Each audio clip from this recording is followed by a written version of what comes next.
Hello and welcome to the DC Stewart Show podcast. What's really going on? It is a Monday morning. We've had a good weekend of sports. We're going to be talking about some really hot topics today, along with my kinfolk Isaiah, and we're going to be doing some big things, talking, a little bit about football, basketball, and current events. So we're here today, and we're glad to be here.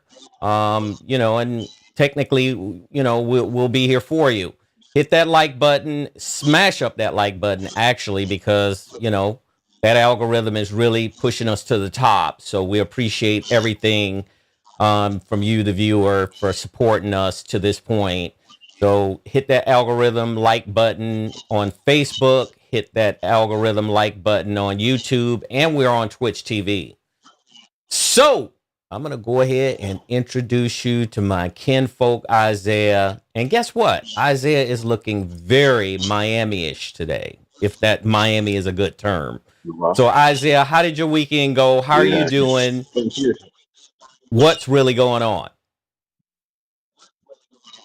Hey man, listen, I couldn't ask for anything better. It was a fabulous weekend. It rained a little bit, but it wasn't enough to deter me from getting out there and getting some of that gruesome sun. I did some bike riding over the weekend. I did some scooter riding over the weekend. I did a little running over the weekend. I went over to my pop's house to see his handsome face, hung out with him for a little while. Hey man, let me tell you right now, you couldn't ask for anything better. I mean, when you got the closest loved ones that's still alive and the ones that you care the most about, and you still talk to them and enjoy their company and listen to the things that they know with their age that they are, and to give you some of that experience of life. Dog, hey man, it's really really beautiful to intake that type of companionship when you can go to your father's house in his 80s and talk to him and indulge in some experience of life, man. You couldn't ask for anything better. And that's what I did. I had a fabulous weekend, and I'm actually going to have a fabulous weekend coming up because I'm going to do the same thing I did this weekend, hang out with him. And that's important to me. Yep. Family is everything. I mean, if you think about it, and I remember your father fondly, and I remember him to this point that he is in his 80s, and I'm so happy that he's still in his 80s. So you and Sharp. your brothers and Micah family can Sharpe. go to him and talk to him because he has so much experience in life, and you could sit down with him and he could tell you more things than for the entire 50 plus years you've been on earth. So I really Yeah. appreciate your father because he was an influence on me as well, and I'm so proud to say that I'm his son as well. At least that's the way I'm looking at it from my perspective. Next time I'm back in Miami, we're both gonna go over there and we're gonna sit and have a long chat with him about football and talk a little bit about sports and You're kind going of to get just a wealth of reminisce on the knowledge. times when we were growing up, right? Yep. Got a wealth And of knowledge. Yeah. oh, a ton of knowledge, a ton of Yeah. knowledge. So let's talk about what we're going to be talking about today. So we're going to be discussing today our first Annie Brown topic, and Annie Brown is with us on a Monday. We're so happy to have her with us as well. She's really put down Welcome some aboard. real cool topics for us today. Yep. I love some Annie Brown. So we're going Yep. to So first do topic I. is going to be talking about Dallas Cowboys linebacker Micah Parsons. Micah Parsons is a phenomenal linebacker in any stretch of imagination. And he's in the fifth year of his contract, which is his rookie contract, and he's trying to renegotiate for a new contract. And that's been ongoing with Jerry Jones, who's the Cowboys general manager. And there's some friction there. So we're going to be talking a little bit about that. We're going to be talking a little bit about Sterling Sharpe, Shannon Sharpe's brother, who was an all Hmm. pro wide receiver when he was in the NFL until injury ended his career in the Green Bay Packers.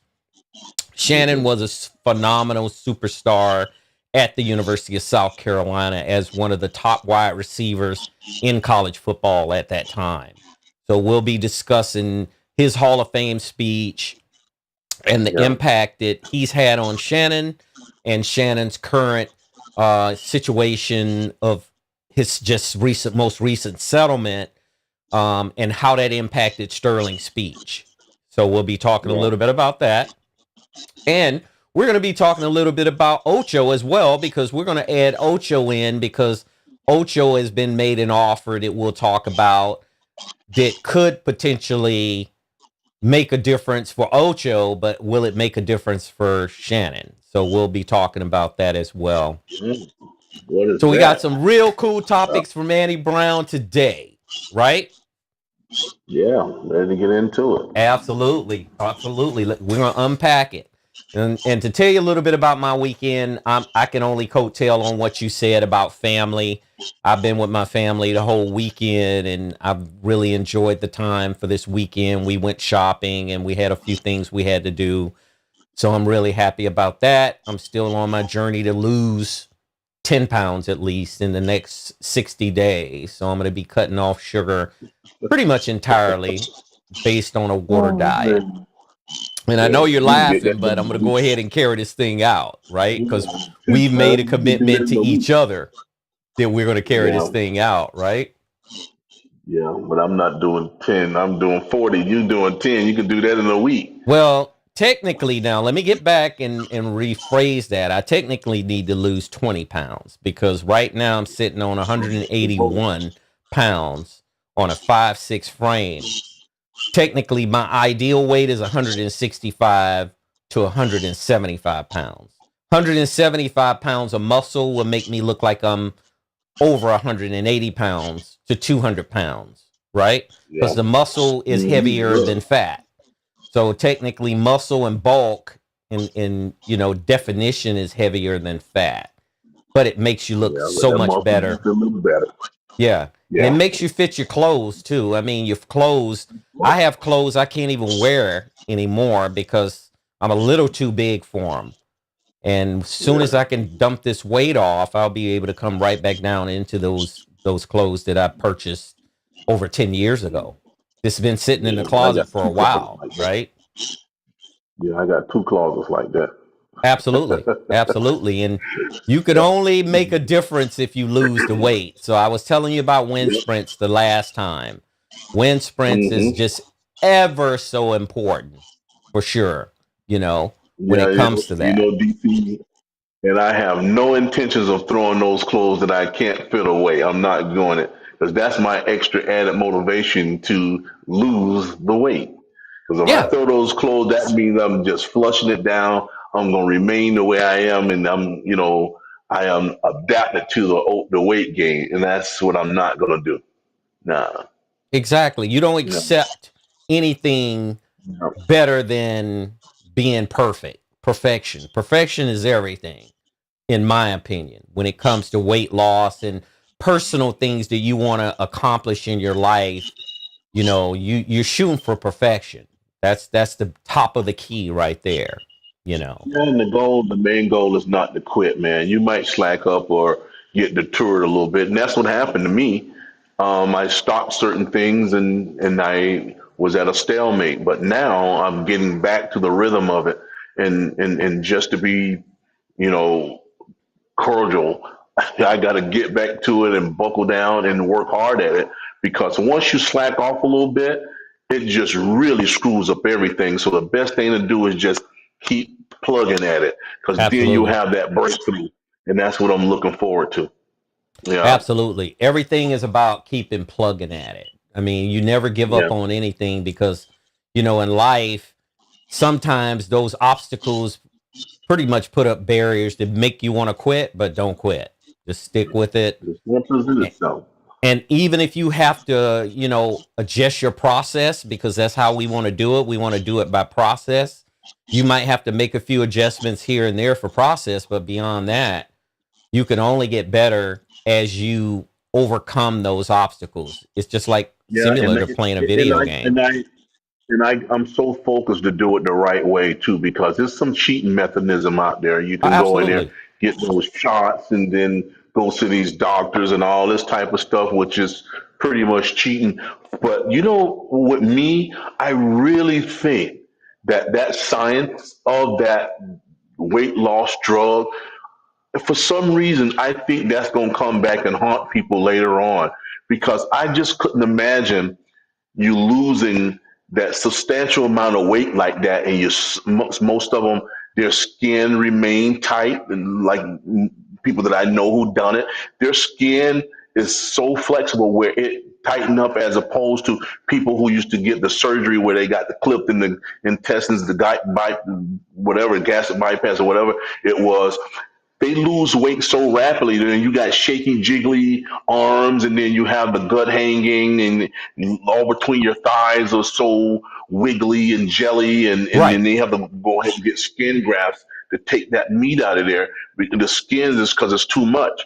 But if you take your time and allow your body to adjust itself when your skin tighten up and you do it the right way and you're working out and lifting weights at the same time, everything's fall into place. So that's what I'm looking forward to. I'm not really want it rapidly. I want it to come off, but I don't want to cheat and do it. I want to do it the right way. I remember running wind sprints and jogging backwards and lifting weights and doing all the necessary things, and even putting on a bag where you lose a lot of water weight is a good mechanism too for losing it, because once you melt those pounds away, they stay off if you continue to eat the proper diet as well. So that's what I'm looking forward to doing. Absolutely. You Yeah, couldn't have summed it up any better than that, because at the end of the day, it's going to affect your health. It's going to enhance and better your health too, so you can live as yeah, long as your father is living now. And yeah, that's the key. yeah. That's the main And thing. that's what I think on Aesthetically that. is good. If you want to have Yeah, aesthetics, that's all well and good to look good. But when you look good, you feel good. When you feel good, you eat good. When you eat good, you play good, right? And that's in yeah, life. That's one of the quotes that from my all-time guy, prime time, Deion Sanders. yeah. And I might have not have Mhm. said it like Prime said it, but it's Well, the same synonymous with what applies. he was trying to Yeah, tell people, you absolutely. know. Yeah. Exactly. So, where the party at? Right here. It was here last week, the week before that, last month. It was here. It was here the day two, baby. Let's get it on. Woo! The party is right here, baby. Join us. The party is here and it Yeah. ain't going nowhere. We got Andy Brown kicking off with us, and this is where it's at, and we're here to stay. So let's kick in with this first major topic, which is Micah Parsons. Micah Parsons is a linebacker for the Dallas Cowboys. He was drafted by the Dallas Cowboys overall 12 in the 2021 year, technically, and top flight linebacker coming out of Penn State. He played at the top of the key at Penn State, and he wore number 11, which is a very legacy number at Penn State for linebackers. You know, a lot of players that's in the past from Penn State wore the number 11, so that was an honor in itself to be able to play Hmm. for the Nittany Lions with that number 11, because that number 11 carry Yeah. a lot of weight in that program. So Penn State was known as a linebacker university ever since I could remember, even back in the 80s when Joe Pa was there. And, you know, they had Walker Lee Ashley, they had Shane Conlon, they had LeVar Arrington. I mean, those are just to name a few of the top linebackers to come out of Penn State. I can't say enough about how well their linebackers played in that defense that they played over the last century. I'll go back and say Yeah. the last century. And Michael Parsons only carried on that legacy, you know, when he technically took it over. He forego his senior year basically during that COVID year to go ahead and go to the pros, which was a very good idea. It was a very good decision on his part, I thought. And Jerry Jones was pretty far out to draft him, but now we've come to a point that his rookie contract is technically getting ready to end. And Michael Parsons is asking for top money. I mean, he's asking for a bag that's going to put him probably in the number one spot, even what TJ Watt just signed with the Pittsburgh Steelers. Hmm. I just want to say this. Jerry Jones, who's the general manager and the owner of the Dallas Cowboys, he plays hardball. He doesn't give up money very easily. However, he has in the past given up money when he knew that there was a potential threat that the player that he was going to try to play hardball with was going to leave. I mean, because one thing about opportunity in this country, is other places. There is a ton of other NFL teams that would be more than happy to have Micah Parsons on their roster. Think about this. Michael Parsons will get paid. If he were to go, I would think the Philadelphia Eagles or even the Washington Commanders, even in the same division as the Cowboys, which is the NFC East, could be landing spots for Michael Parsons. So, Isaiah, help break down to me what you think that Jerry Jones is trying to accomplish here, because I thought his press conference just a few days ago that I watched was very offensive. Some of the things that he said, he mentioned Dak Prescott's name as being, oh, well, I paid this top flight quarterback and he was injured the whole year. I paid Ezekiel Elliott, and he might not have mentioned Ezekiel's name, but he was just mentioning overall that there was players in the past that he paid and they didn't pan out. So do you think Michael Parsons should go ahead and just say, look, just release me, let me go? I'll be more than happy to go someplace else. Give me your take on that. Jerry is a business guy, man, and he's that thing all the way to the end.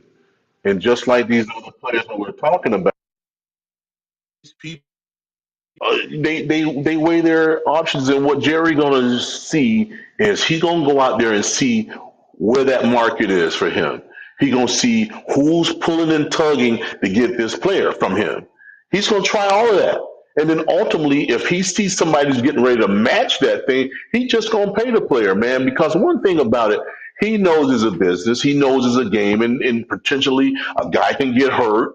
Who can say he's not gonna get hurt? We just paid Tua top dollar a couple years ago, and he hadn't been healthy his whole career here, and we just throw the whole dump truck at him. So Jerry knows how this game goes.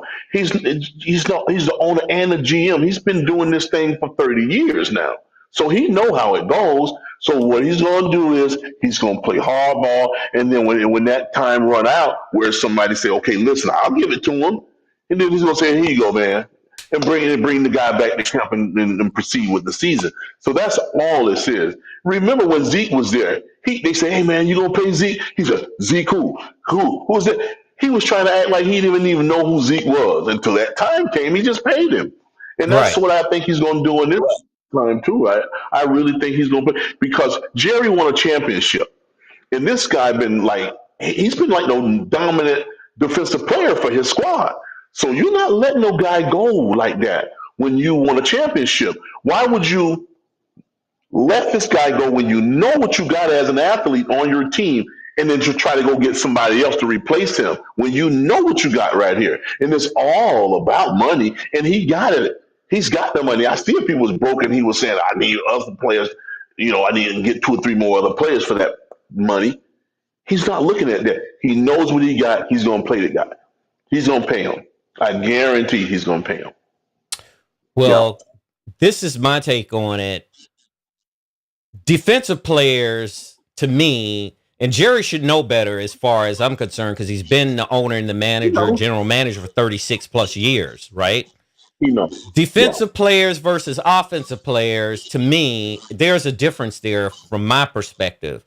When you have a defensive player at the caliber of Micah Parsons, you don't slight him when it comes to his bag. You give him his money, because one of the reasons you give him his money is because he is one of the best edge rushers in the NFL with only 4 years under his belt. I mean, why would you slight him when he's coming up due to get paid, right? He's not letting him go, man. The guy's young. I don't see him letting him go either. Like that goes. Yeah. You let an old guy go, but you're not letting a young player go like that, man, who just got off a rookie contract. And not only that, this guy's deserving of it. When you just come off a rookie contract when you actually not making that much money, and now it's time to get rewarded for all that good work you've done for 3 years, it's time to get paid, man. Because if he don't do it, somebody's gonna do it. Somebody's gonna do it. I guarantee you that somebody's gonna pay him. Absolutely. And let me give a comparison here to Ezekiel Elliott, who was paid. He was finally paid because Zeke was holding out for more money as well. But there's a difference here. Ezekiel Elliott is a running back. Running backs, to me, are plentiful in the NFL. You could replace a running back a lot easier than you could replace a top edge rusher. TJ Watt proved that in Pittsburgh. That TJ Watt is, to me, the number one edge rusher in the league, and Micah Parsons falls right behind him in that regard, as far as I'm concerned. Now, it's pretty embarrassing for Pittsburgh to sign TJ Watt and give TJ Watt the bag that he was asking for to keep him there, but Jerry seems to want to play hardball with Micah Parsons. It might be due to Micah Parsons' youth. It might be due to the fact that Jerry is trying to, basically, in a light way of saying it, intimidate Micah Parsons to make him capitulate to take less money. Now, you tell me, am I right or wrong on that? Well, he's this a strategy, man. He's doing that. He's doing it to everybody, man. He does it to everybody because it's just a game to him. This is just a philosophy of him being a GM. He's going to hardball the guy, hardball the guy, hardball the guy until he's backed into a corner where the guys see other people that's interested in him. And that's when Jerry said, all right, man, come on, enough is enough. Let's just go ahead and go because the season getting ready to start. Remember, they have several more weeks for training camp, and then, of course, they started playing these pregame games. So Jerry know the guy's in shape. He know he's ready to go. He know what he has. So he's going to play that little cat and mouse game with him until the season is like right there. So he's going to stick the guy and plug him in and pay him. He's going to get paid because Jerry, he's not cheap. He's just using a strategy. That's it. He's going to pay him. He knows what it entails to win a championship. And the type of player this guy is, you're not letting him walk away. You're not. That's what you need. I mean, you know what kind of void you would have to fill if he let this guy go? He's not willing to take that risk, DC.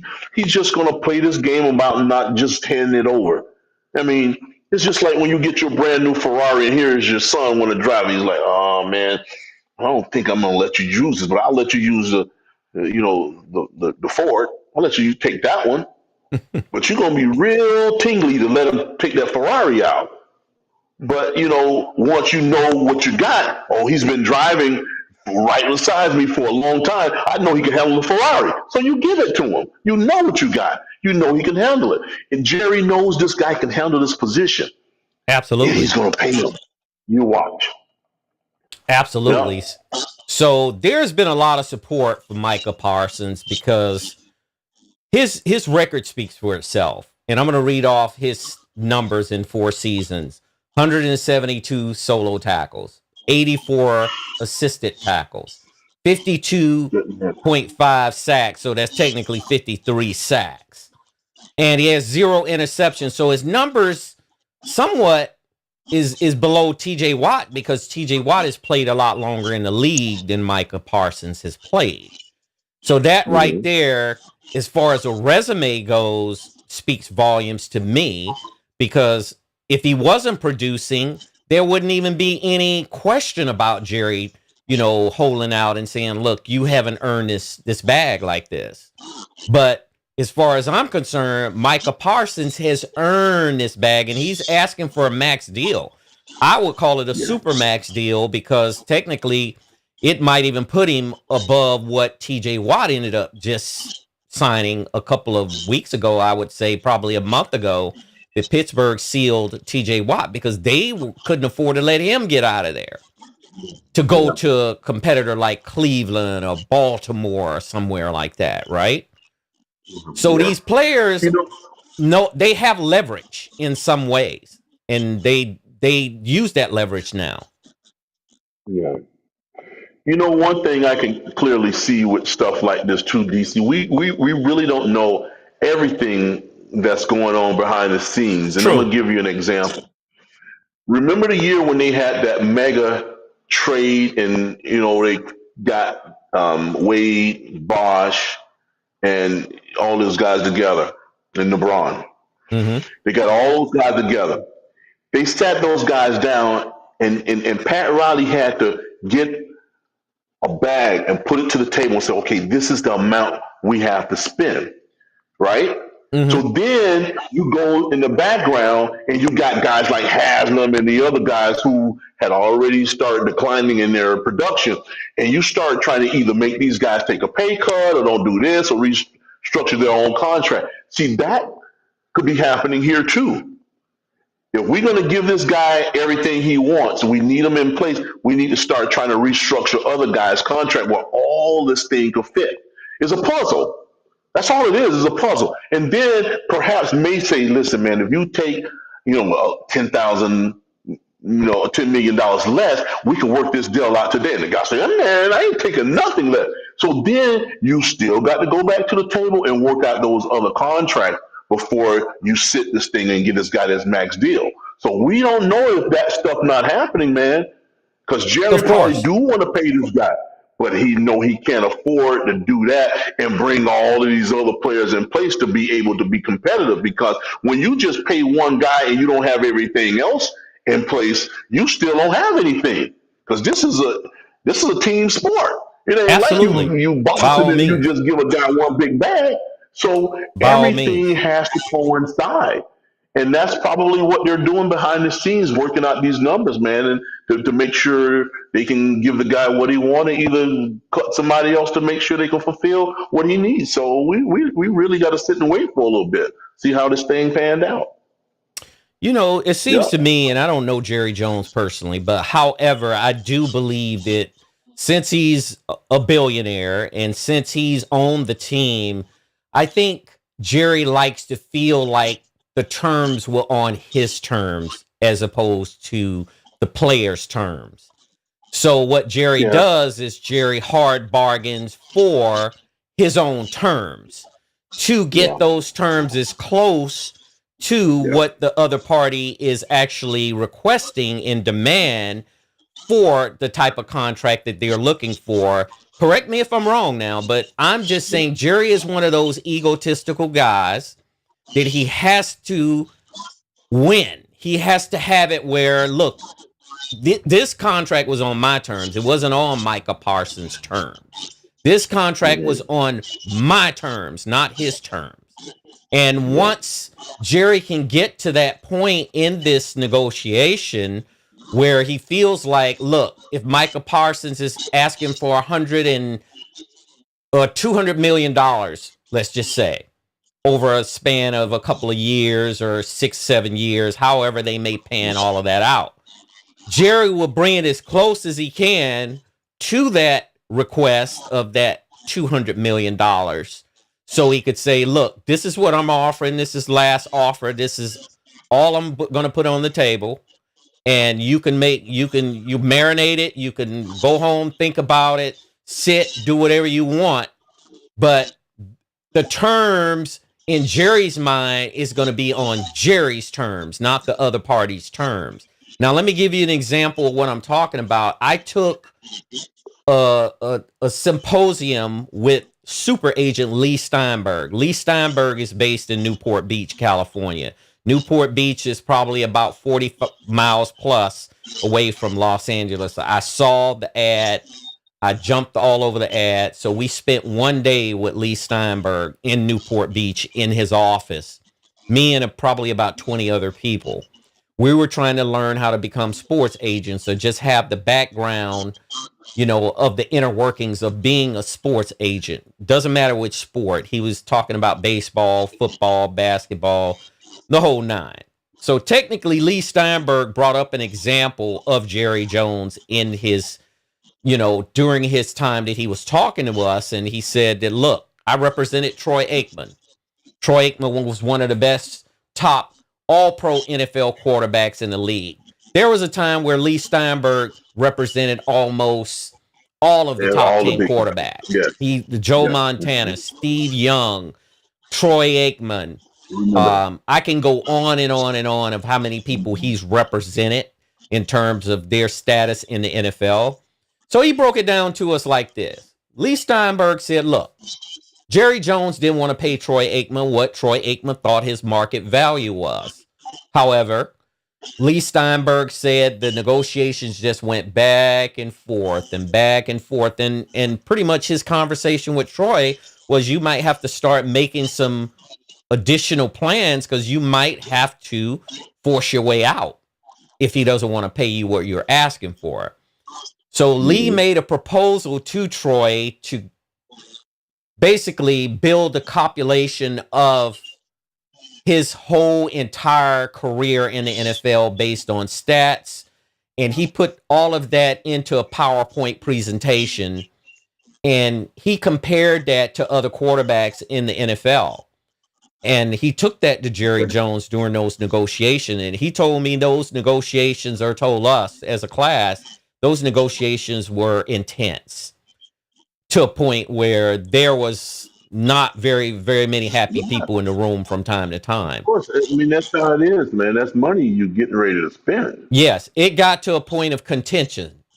It got contentious to a point. So he presented that PowerPoint presentation to Jerry Jones about Troy Aikman. And look, this is the value that he's bringing to your franchise. This is the value that's going to help win you Super Bowls. And this is the value that's going to keep your team at the top of the food chain with winning Super Bowls. Now, if you want to let him out of here, go and let him out of here because he'll go someplace else and he will get paid what he's asking for somewhere else. So eventually, Jerry Jones bargained down to a point where he pretty much gave Troy Aikman what he wanted or what he was asking for. But Jerry considered it as a win on his own terms. Do you get my drift? He considered it a win on his own terms because he was able to take it the distance and not just give Troy Aikman right up front what he was asking for, which he should have done because Troy Aikman helped win multiple Super Bowls. The Cowboys were getting ready to be a dynasty until Jerry screwed it up and got rid of Jimmy Johnson. If he wouldn't have gotten rid of Jimmy Johnson, who's to say the Cowboys wouldn't have won 5 or more Super Bowls, right? Yeah. So this is the type of hard bargain that Jerry Jones drives, and Micah Parsons and his agent needs to be aware of that, which I think they are. And they just need to really stay firm to what they're asking for. Look, if you can't present us with what we're asking for, we're going to be going and looking at other options to see who would give us the money because someone else will give us the money that we're asking for. So we're giving you first dib and first take at offering him the money. And if you don't want to offer him his bag, look, let him go. Just release him and let him go. Don't keep dragging this thing on is what I'm saying about that. And there has been past players that's been in the Cowboys organization that didn't get paid. They didn't get paid what they were asking for. I mean, Dez Bryant was one of them. I mean, I could name a few players. I mean, that they went through that transgression of trying to get a better deal, and Jerry just wouldn't budge on it. Yeah, he but wouldn't that's budge. in Dez's situation, DC. I thought it was some personal stuff involved with Dez. I don't think he particularly liked Dez, but the rest of these guys, I think Jerry ultimately liked them. Eggman, he ultimately liked Eggman. Oh, The he only thing loved he Aikman. didn't do. Yeah, he loved That's what I'm Aikman. telling you. He loved those guys, the Emmett and the playmaking, the rest. He loved those guys, man. He didn't love Desmond, right? He did not, because Desmond was outspoken and he said things that wasn't, feasible for the team and stuff like that. And he had a little trouble here and there too. So he didn't particularly like him as a person. That's why he didn't pay him. Now let me show you how right you are with this thing. Remember when Deshaun Watson got that money from the Browns? Sure. You know who complained about that the most out of every owner in the league was Jerry Jones.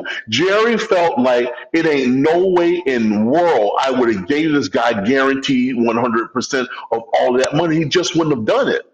He would have done it. He was pissed because it set that bar. Even in this case, Jerry don't want to be the man who's paying the most. True. And if he pay this guy, he will be paying the most. He don't want to be the guy. He want the best, but he don't want to be the guy who's shelling out the most money. And this is why it's difficult for him to pull the trigger and pay this guy. It's going to go back and forth. It's going to be that tug of war, seesaw type of battle. But I think he's going to pay him because of what kind of player this guy is and what he brings to the table. And I think he's going to pay him. But he's going to strategize and pull and tug and see if he can get the upper hand in this contract. That's what's getting ready to go down. Well, on behalf of Dez Bryant, whether Jerry liked him or not, he produced. Dez Bryant, when he got to Dallas out of Oklahoma State, Dez Bryant hit the ground running, and Dez Bryant was one of the deepest threats in the NFL at the time. Dez Bryant, to me, was a smaller version of T.O. in terms of size. T.O. was taller than him, in my opinion. But Dez Bryant was the type of receiver that if he caught it and turned upfield, you wasn't going to get him on the ground. You just wasn't going to get him on the ground. So I could agree with you saying that he might have not have, felt good about Dez Bryant as far as Dez's relationship with him. I mean, I would say that. But Dez produced on the field, so that meant Dez should have gotten paid, in my opinion. Dez should have got paid. He should have gotten paid. He should have. Yeah. But listen, man, that's 50% of the battle. If a guy like you, he can pay you. He'll bite the bullet and pay you. But if he really don't like you, man, he don't want you on that team and you paying enormous money like that, and he really don't like you, man. He would prefer trying to get an average receiver. That's what he'll do. This is a whole different thing on defense now. That's exactly what I was saying earlier, that defense is not offense. Offense, to me, you could plug and play, to me, a lot easier with offense than you can defense. You sure can. And my message to Jerry Jones, and he's been the general manager of the Cowboys for 36 plus years, Jerry, defense wins championships. And I know you already know that. However, you want to play your hardball, go ahead and play it.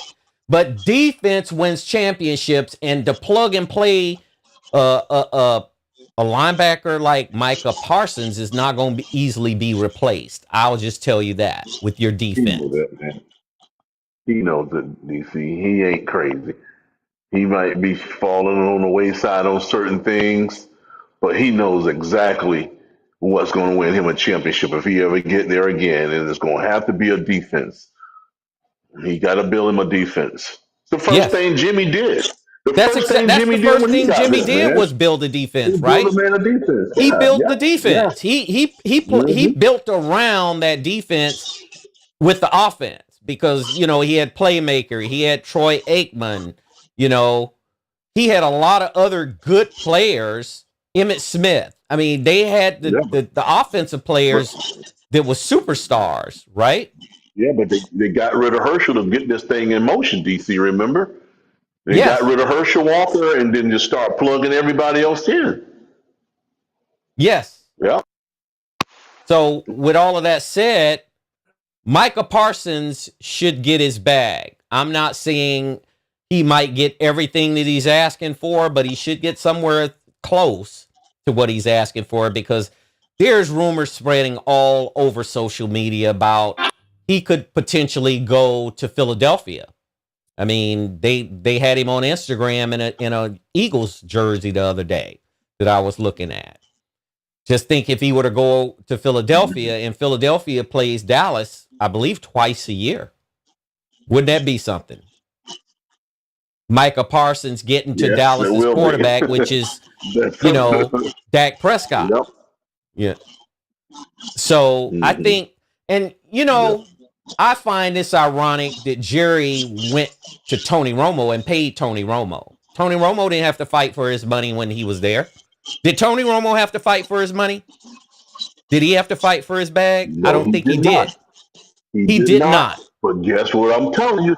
He So when you liked play Tony golf, Romo, DC. with the owner and you're the owner's running the roll dog, you'll get your money. You'll get your bag. You ain't got to worry about it, right? Of course. Listen, he liked Tony Romo. He loved Tony Romo, man. He loved him. I mean, that's the reason why he did that. I mean, he loved Tony Romo. And he let him stay there as long as he wanted. Like, come on, DC, man. He You didn't even remember want to get that? rid of him. Nope. I mean, and Tony Romo got hurt, and he's seen that he just wasn't the guy when they replaced him. But he held on to him. He held on to him because he really liked him as a person, and that stuff goes a long way.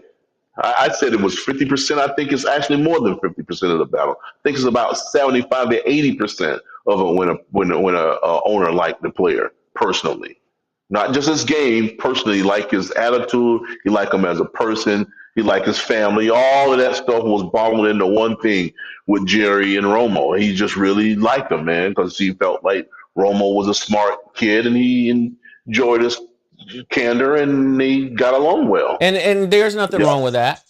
There's nothing wrong with that. Absolutely nothing wrong with it. However, when another player is a superstar player and they ask for their bag, and you want to play hardball with them, to me, it just makes me think that, look, you need to be more in tune with Jerry to get your money versus just being a superstar player.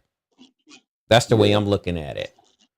So Micah Parsons, I'm going to tell him right now, hold your ground, bro. Hold your ground and don't budge much. If you budge, he's going to cave you in. That's just the way it is. That's how people like Jerry Jones do business. He will cave you in if you don't hold your ground. You got to hold your ground, pretty much. It's simple. DC stuff like this as a player, it's super simple, man. You put out the amount of money that you want and just stay there. And let him think about what he's going to do with his Let team. him marinate with it, right? Yeah, that's all you do. That's all you do. You put the money, you put yourself out there with the dollars amount you want, and just let him marinate on it. Don't say nothing else. Don't bend because his number speaks for itself. His talent speaks for itself. So why you got to go back and forth negotiating? That's all you have to do. It's easy. I've seen people get the bag that they wanted without even an agent. You've seen it, Absolutely. DC. You've seen Absolutely. it. Lamar Jackson Yep. did it. Yeah, I was just getting ready to bring Lamar it up. Jackson and his Just mother getting- negotiated his contract and got every I was bit just of getting money ready. that Lamar Jackson was asking for. Not Dante 1 cent Culpepper did the less. same thing. Not 1 Dante cent Culpepper less. did the same thing. Yes. Remember Dante Culpepper did the same I remember thing? Dante Culpepper did it. Yes. Yep. And there was a handful of other players that did it too. They went in and they hard bargained and they say, look, this is what I'm gonna put on the table. If you don't want to take it, I'll explore my options someplace else. Mm-hmm. That's one thing about football. They have 32 teams. And that's a good thing because if you have 32 teams, that means that you can go negotiate with other teams depending on the terms of the contract that you're currently under. But if you become a free agent, you can go negotiate with other teams. I'd like to see Micah Parsons with the Dolphins. I'd love to see Stephen Ross pay that man and bring him down there. The way they doing it, they may give him the money. We'll see. We'll see. Well, we'll revert back and just say what you were saying makes sense. Jerry's going to pay the man. Jerry's going to give him the terms that he wants. Maybe subtract it, maybe one or two things, but he's going to give him the terms he wants. So here are some of the other players that technically held out to get their bag. Emmitt Smith was one of them in 1993. Emmitt Smith held out and got the money that he was asking for. Mm-hmm.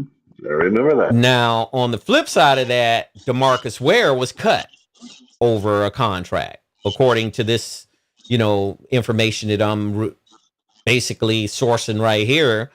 Dez Bryant was released after a pay dispute, according to this information. He franchise tagged Dak Prescott before the extension, because I think what he did is he franchise tagged him, which technically the player has to stay there and accept whatever the offer on the table was at the time to gain an extra year of leverage. I'm assuming that that's what Jerry was doing. But then that following year, but that following year he paid Dak. Yes, he paid him. Yeah. Yes. So, you know, it speaks volumes, and it looks like Micah Parsons is only one of two defensive players that Jerry has dealt with, and according to this, DeMarcus Ware was cut. Trust me, Micah Parsons is going to get what he's asking for in the terms that I'm looking at from my perspective. I think he is. Ain't no doubt about it. You know, because if you look at DeMarcus Ware, he was one of the greatest pass rushers in the history of the Cowboys franchise. You remember Ed Too Tall Jones? DeMarcus Ware, I mean, he was a phenomenon comparison to Ed Too Tall Jones and Harvey Martin. You remember Harvey Martin used to play for the Cowboys. These were players before Jerry Jones got there. These were players that was playing above the key before Jerry Jones got there, but they turned around and they were dominant at their positions, just like Micah Parsons is dominant at his current position. That's the resume. That speaks volumes. Look, my resume says this, and this is on paper, and this is on film. And this is real time, what you're looking at. This is not a resume of some stranger walking up to you and saying, here's my resume. This is what I've done in my past. This is real time. Micah Parsons has changed games during the game with his play and with his aggression. I mean, he could change the whole dynamic of a game with the way he rushes a quarterback. Yeah. And we talked about LT over a month ago, right? Lawrence Taylor. Lawrence Taylor's best in the history of pro football. He redefined the linebacker position. But Micah Parsons is somewhat of a hybrid where he could, well, they call him a defensive end in certain defensive alignments, or they can call him a linebacker in certain defensive alignments. And he could change the whole dynamic of a season for the Cowboys based on his athletic ability. So I'm just saying that, you know, we'll definitely monitor this thing out with him, but this is one we're going to keep a close eye on to make sure that things are going like we just explained they were going, right? Yeah. So Andy Brown has another topic for us. Let's move on to this second topic. We're going to talk about Marcus Morris. And he goes by Marcus Morris Sr., NBA player, 13 years in the NBA, dominant player, role player, but more dominant than role. I think he comes in and he could really make a difference in games when he does play. We spoke a little bit on our last show's episode about Marcus Morris being arrested in Fort Lauderdale International Airport, based on allegations of fraud with check writing. So it looks as though he was arrested because there were some warrants out for his arrest from several casinos in Nevada, and they were going to extradite him to Nevada to stand trial for those debts to those casinos. Because let me tell you something, one thing that I know, like Vegas. I know about Vegas that if you run up debt in Vegas, you ain't gonna just walk away like it's a credit card debt and I'm not gonna pay the tab. I'm not gonna pay it. Like a lot of people with credit card debt, look, I can't pay it. I ain't paying it. You know, I'm not gonna pay it. And there's no consequences other than messing up your credit. They can ruin your credit for 7 to 10 years, right? But when you run up them debts in them casinos, you're gonna pay them debts. So they got a place for you with Big Brutus, right? Yes. Mm-hmm. And then before that, back 50, 60 years ago, you could potentially disappear if you didn't pay those debts off from those casinos, in my opinion. Mm-hmm. So tell me a little bit about what you think about Marcus Morris, because it looks as though the current news that I just read that he actually paid off the debts to the casinos. Could he have done that first? Maybe he was just testing the waters. He had no clue that it was going to be that severe for him. People got to realize, man, when you start gambling, it ain't like you out there shooting crap with your boys and then you take off with $600, man. And your boys is mad at you. This thing is different, man, altogether. It's gangster, but you got to take care of that tab, man, when you go in there and start gambling and things like that, man. What he did is just got himself out of a lot of trouble, DC, in a nutshell. He just got himself out of a lot of trouble. They probably made pay some fines and he go to court and they wipe it away because he done took care and satisfied his debt. But word to the wise, man, for all these guys who like to go in these casinos, to me, I don't bet. I don't bet I either. would play I think I games with played football and the say, slot okay, machines twice out of all the times that I've been to Vegas. I'll get a couple of quarters and stick in that slot machine, or a couple of coins and yeah, stick in that slot machine. I don't go to those poker tables because I don't know how to play poker. I don't go to those blackjack tables because I don't know how to play blackjack. So I would be hey, committing financial suicide if I did take my hard-earned money and acted like I knew what I was doing. I would be committing financial suicide in a lot of ways, right? hey, DC, let me tell you, man, my theory about going to those casinos now, and I'm not saying that I don't like them. This is how I do when I go in the casino. First of all, it's two things that's intriguing to the casino. The parking is free and the food is cheap. That's the reason why I go down to the Buffet, casino. And buffet I can style. go hit the it ain't even gotta be buffet. It could just be a good steak and it's reasonably priced. That's it. So I can walk by a slot machine all day, every day, and it don't intrigue me to drop nothing in there. I walk right past. You lose your money, not me. I don't play games like that, man. I don't like betting. I think it's crazy. It's sometimes so addictive where people just got to get involved. Now, remember, you and I play our games with betting. Is that team loses, you send me some Omaha steaks and stuff like that. But Well, I that's the paid my end of debt it. It off, don't so go you no don't need to further than that. bring that up. I paid my Well, I debt. can tell folks. Listen, now if I was these casinos, you would have been locked the fuck up, y'all. It took you 2 years.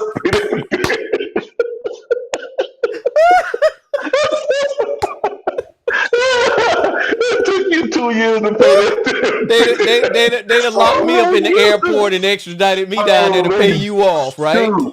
Hey man, I had a big package at my door. I was this much from throwing it in the garbage can, man, because I didn't know what it was. But lo and behold, you satisfied a debt, bro. Unbelievable.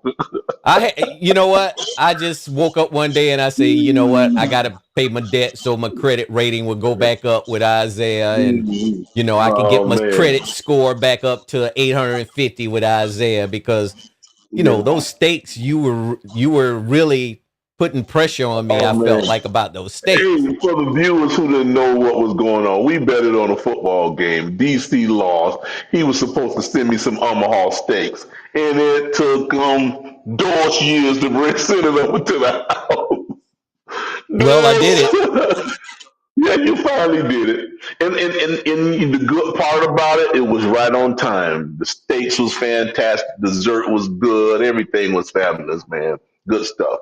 Absolutely. Yeah, but So you finally took care of business. it looks like Marcus Morris Sr. said, "Fuck Vegas." I'll just say No, FUCK Vegas after that was paying his off own the doing, though, D. 291K casino That markers. was his own doing. That was his So own doing, basically, I man. guess he won't go to Self-inflicted. Vegas and take that risk anymore, right? If he had got the intentions of losing, then that's the potential chance you have when you go out and gamble, man. If you don't know how to turn away and walk away and run up 200 and something K, that's your business, man. And they know he got the money. They could check that out. All they have to do is just check him out thoroughly. They'll know whether he got the money. And of course, if he's still doing anything positive, some agent might pay that. That's a small potatoes. 200K for certain people ain't nothing. Because he probably got a loan from a buddy to pay that off when you rolling in those circles like that. True. True. Yeah. Yeah. The bottom line is, if you accrue a debt, you better pay it off. I mean, just that's with Yeah, man. anything. That could be a personal friend. Even these card games, these little personal card games, and these Hmm. personal, throwing dice games, they can get you taken off this earth for Of $2, course it not can. Yeah. 291K. They can get you Yeah. taken off this planet for a lot less if you don't pay off. Hmm. You Yeah. know, so, Hmm. basically, hopefully that's a lesson learned for Marcus Yeah. Morris, because And for if others. yes, and if you're gonna And if for you're gonna others. write a check, you better make sure that money is in there to cover that check. If that's the allegations, if those allegations are true, you better make sure Yeah. that money is in there, because if you don't, Yeah. there's going to be consequences for that. Yeah. Because Yeah. nowadays they don't let you off the hook with just accumulating debt and just turning and walking away. Back when I was in high school, people would go Yeah. get dental work done and then file bankruptcy and then be Yeah, done but with it. Look, in DC, and they look at it as fraud because they know it was intentional. You know, that's the right. reason why they say it was fraud. Because if you got a bag over here, a bank account that has $500,000 in here, you go to another bank and roll a check that you know had $20,000. They know good and well that check is not going to clear. So they look at it as fraud because you knew you didn't have that money in there. You wasn't Correct. even operating out of this bank account, and all of a sudden you're gonna send me this check, and you know it's not gonna clear. And of course, whenever you do that, is a process. I mean, it's got to go through your account, and it bounces back to this, and it goes like a seesaw, and then there's things going back and forth, and you wind up getting a charge for that, and you got to go through the court system for that bounce check. Of course, they start looking at big money like that cockeyed anyway when those checks start flowing around. You go down to the bank with a $10,000 check, they want to check it out and give you portions of it and make sure this part is in there and all of that kind of crap, man. Yep. Yeah, and one more thing too is when checks are written nowadays, I don't know how long ago it was before they started making sure They that don't that clear money right was away. backed up. Yeah. If they feed that They check don't clear into a right away, dude. database or a system that you write that check, let's just say you go purchase a car and you write a check for the entire amount of the car. You're not walking out of there, you're not driving out of there with that car until that check is cleared. And that goes for Yeah. anything, house or They can anything see like that right that. away, though, G. Right. They could check that out right They could away. check Yeah. that out right away. So, Hmm. in a sense, it saves the person the headache of having The anguish to and all that stuff. Yeah. commit fraud, even though you are intentionally commit fraud. If you decide to write a check and you know the money is not there, they're going to spot check and backtrack to make sure their assets don't get affected by it. You go write a Hmm. check for a car and drive off, and then the check bounces. It doesn't work like that anymore.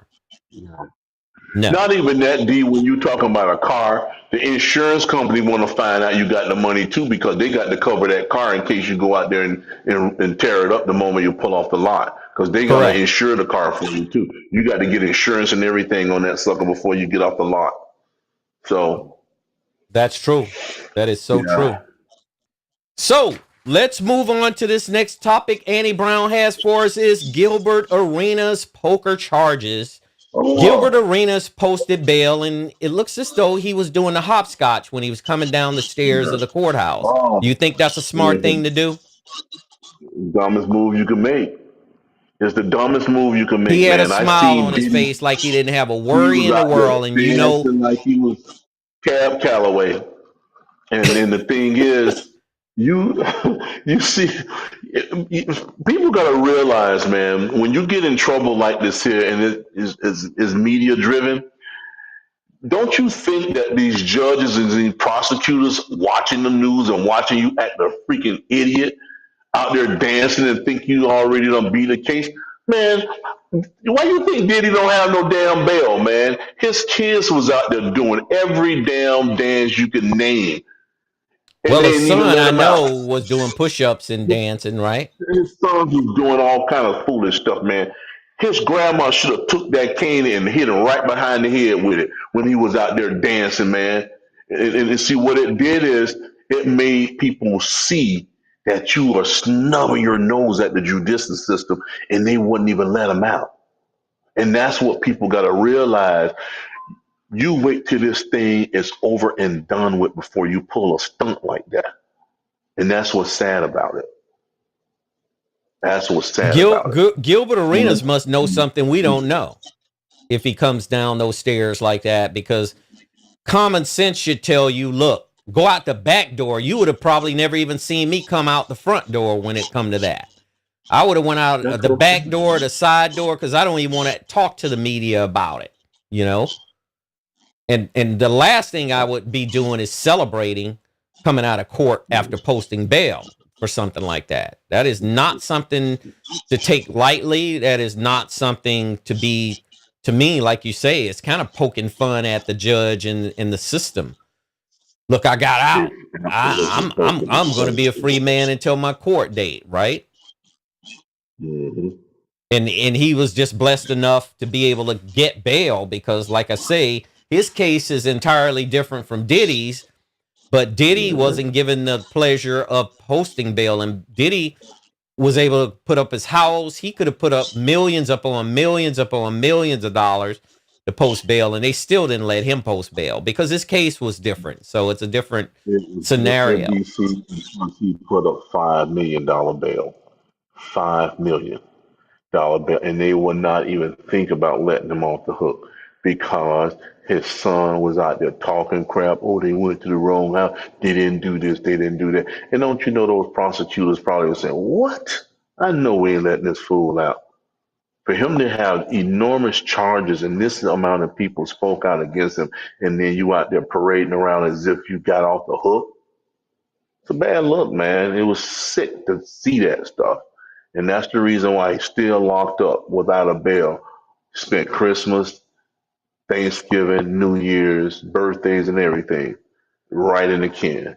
Canned him, let him stay in there. And now, ultimately, they're going to sentence him. We don't know how long the sentence is going to be. Yeah, Well, you wouldn't that really be can't pick. something that he never saw the light of day again? Technically, until his entire sentence has been, served out. And man, that's horrible because Diddy is my age. And I will tell you one thing, that it is not a pleasurable thing to go from where he come from to the point that he got to the point that he's in now. And then he'll be an old gray man before you get up out of there. And he's already gray. He'll Mhm. be old and gray before you get up out of there.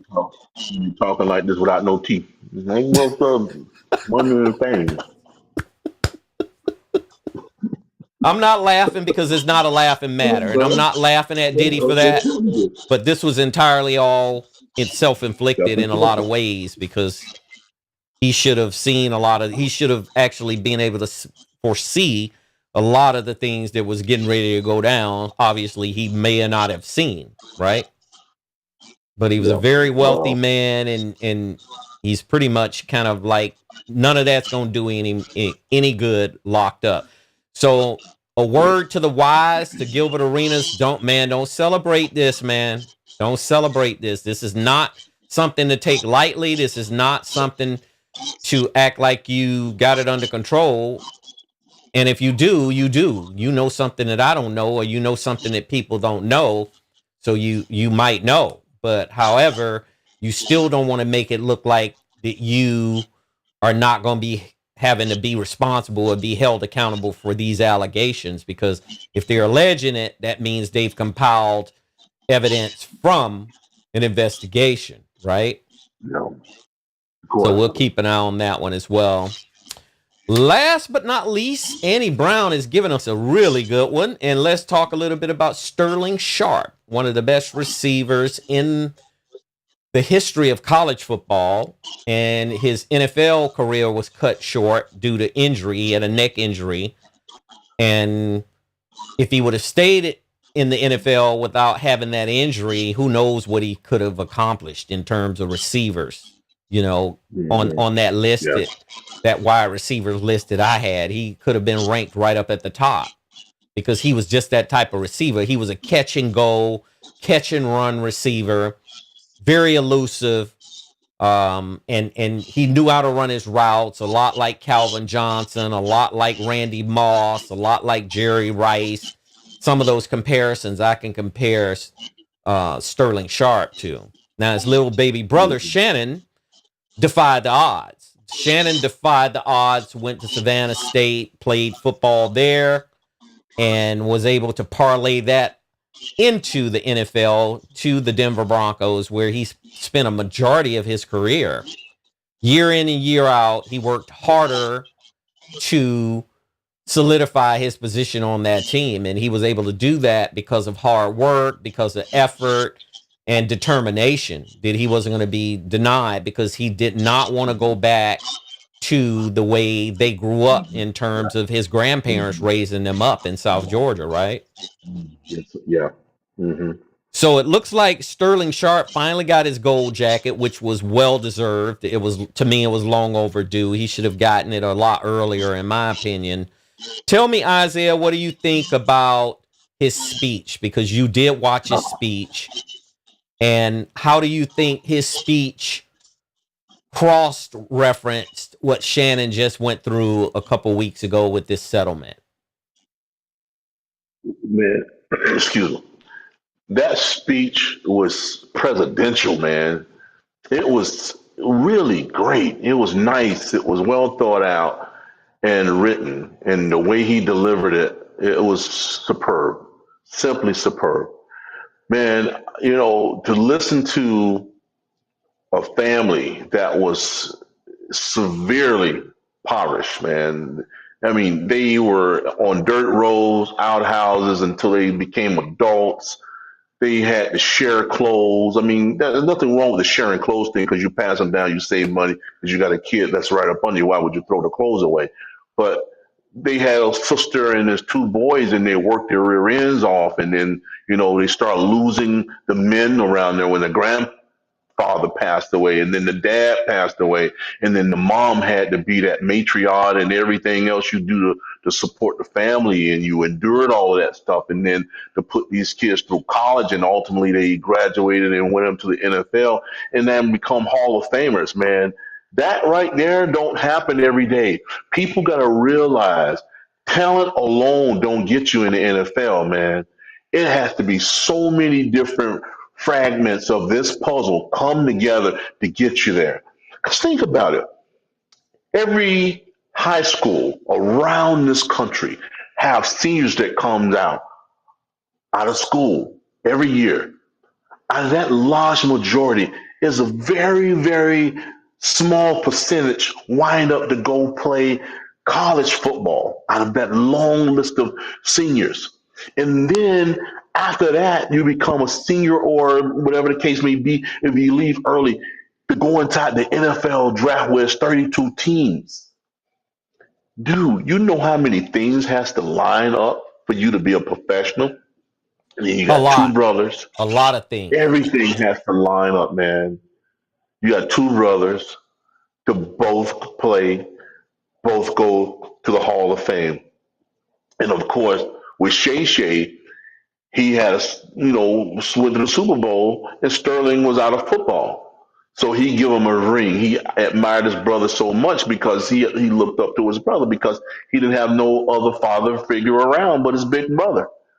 So his big brother really raised him and taught him good things, good Taught him morals, good hard values, work taught ethic. him the Yeah, values yeah, of hard work, yeah, the man. values of Hard work. appreciation, the values Yes, of just being humbled to a point yeah. where you don't get beyond thinking that you're better than other people or you better than the person next to you or whatever the case may be. I think Sterling taught him all of that, at least a lot of Yeah, it. he taught him a lot of that stuff, and it really is the reason behind his success. We're not talking about all the off the field crap with these women, and that's besides the point. We don't even want to touch on that. That has its own place. But man, just that work ethic and to work hard and to endure the heat and all the other stuff that comes with the hard work, man, and perseverance. That stuff was taught, and you can see it. You can Mm-hmm. see it clearly, and see it's just a model for us black men too, in particular. And we got to look back and take care of each other. We got to school each other. We got to give people the game in terms of working hard and give them and instill that work ethic and teach us stuff to be a man and own up the responsibility. All of that stuff has to come into play.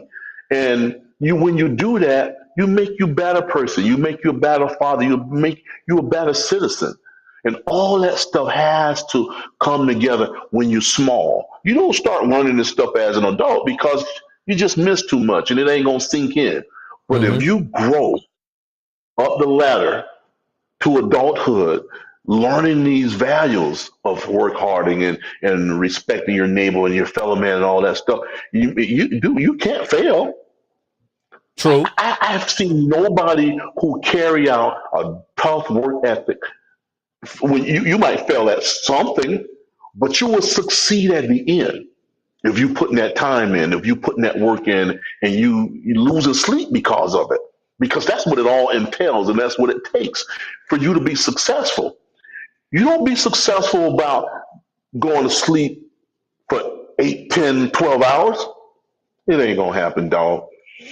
Dude, sometimes I be operating on 2 hours of sleep. I'm not complaining because that's what I'm doing to get better. You got to get better at it. And that's how you're going to do growing up to do anything well. You're not going to get better at anything if you don't put that time in. It's a fluke if you think you're going to do it, to, get good at something and if you don't practice or you don't put that time in to do it. So listening to that speech, man, I recorded it, listened to it again, DC, because it was something. And then of course he took off his jacket and gave it to Shay Shay because Shay Shay had given him the ring. So that was an evil qual there, man. It was nice. It was really nice, man. I enjoyed watching it. I'm gonna watch it again sometime later on in the week. So, Yeah. Isaiah, let me ask you this: did Sterling have anything in his speech in defense of his family and his family values and protecting his family, even with Shay Shay having these issues you just explained? Did you pick up That anything in his speech that it was basically saving his family's legacy, or it was just a speech where he just was being Sterling? He was just going to be natural and down to earth. Was it that way? Listen, man, that would have been counterproductive, man, because it wasn't about nothing with Shay Shay. It would have been counterproductive. Don't even mention it. As a matter of fact, I watched 2 days before then. He was on the golf course with Roland Martin, and Roland was trying to get him to cry because it was something of an accomplishment. Where you gonna cry? He's like, "Nah, I'm not a crier. I had to be tough for my brother and my family when my grandfather died, and then when my dad was died, I had to be tough." So he's smart enough not to bring all of that negativity on something that was supposed to be glitz and glamour and fun. You Mm-hmm. know, you don't bring it in. Don't even say nothing about. Now Shay Shay was in there crying like he was at a funeral, man. He Why was is that? freaking Why do you think emotional Shay about it Shay got so emotional about this thing? because it was two things. Because first of all, think about something, DC. I mean, you and I have been friends since we was 3 or 4 years old. Mm-hmm. Just think about just us as friends. You know how happy I am for you when seen your relationship with your wife. I seen this. I see vacations. Just to see you something good happening in your life, man. And that's what was happening there. He seen his brother going to the promised land, so to speak, man, where you go into the Hall of Fame, an accomplishment that was worthy years ago, and you got there. You don't think he's going to cry? Somebody who you looked up to, somebody who you gave your ring to because he didn't have one. Mm-hmm. So now tears are trickling down his face because he's gotten there. I've seen people in church give their life to Christ and start crying because they're so emotional. And then think about something. You go to church and you see somebody give their life to Christ who you knew should have been dead. And all of a sudden, he got that extra added lifespan where he now are saved Mm-hmm. and he's fulfilled something. And you cry for them because you're like, man, that guy could have got killed, or he could have had this, or he could have been in jail. And now he's saved and he's given his life to Christ. Those are the emotion that runs through a person's body when they see somebody that they care about, they love, and they admire accomplish something. Right. It's that powerful, man, when you shed tears behind it. It's that sense of warmth of you getting from somebody that you hold dear and passionate to your heart, man. That's the thing. Those tears of joy that people talk about, man. That's what he was shedding those tears about. And the same guy who just was patting him on the back and said, dude, you just gave away $23 million to somebody who you played the game with, and it didn't pan out right. But that's okay, man. We're going to blow over this thing. She didn't break you. You still rich. She didn't break you. And if you are broke, I got you back now. So those the kind of things that people got to look at this thing square in the face for. Maybe he don't learned his lesson because he done got took to the cleanest. But family wise, man, dude, it was just a little mishap right there, and we're gonna go on with our lives according to them. That's the way they live in it. That's just the way they live in it, DC. Absolutely. Yeah. And to have a brother like Sterling, I mean, it's priceless. I mean, for Shannon to have a brother like Sterling, I think it's priceless. An It elder brother is. like Sterling. Yeah. It can help you get through those tough times, even when they were children on up until this point now. And you call him and say, look, man, I'm going through this crisis with this particular person. And now I'm being dragged into court by this particular person that's wanting money from me, which I don't think I owe. However, the court system will say you do owe it if in fact the cards fall that way. But Yeah. to have a brother like Sterling Sharpe, I think Shannon Sharpe is extremely blessed. And I think Mhm. he's humbled to have a brother like that. And his brother led the way for him into athletics. And Shannon parlayed that from Savannah State all the way to the Denver Broncos. And the thing that I like most about Shannon is something he said when he was with the Denver Broncos. He said, look, they drafted tight ends pretty much year after year after year. Mike Shanahan would draft tight ends because tight ends was a big part of that zone offense that they had, basically a zone blocking scheme where you take the defenders where they wanted to go, running back cuts off of that. Technically, a tight end in Mike Shanahan's offense was a receiver, like being a Mhm. slant receiver, you know. Mhm. Mhm. And Shannon, he was the best at it. He could chip block, get off the line. To me, very similar to what you see with Travis Kelce. And Travis Kelce Yes. is one of the best tight ends in the history of the game. I know Ozzie Yeah. Newsome was a good tight end. I can name several tight ends that was super, super good over the career Mhm. span of being in the NFL. But Yeah. if you look at Shannon Sharpe, you have to put him up there with those tight ends. And if we do a tight ends list, we'll have to see where he Yeah. places on that list, because I'm pretty sure that I'm confident that he would place high on that list as being one of the best tight ends in the game during his time of playing, right?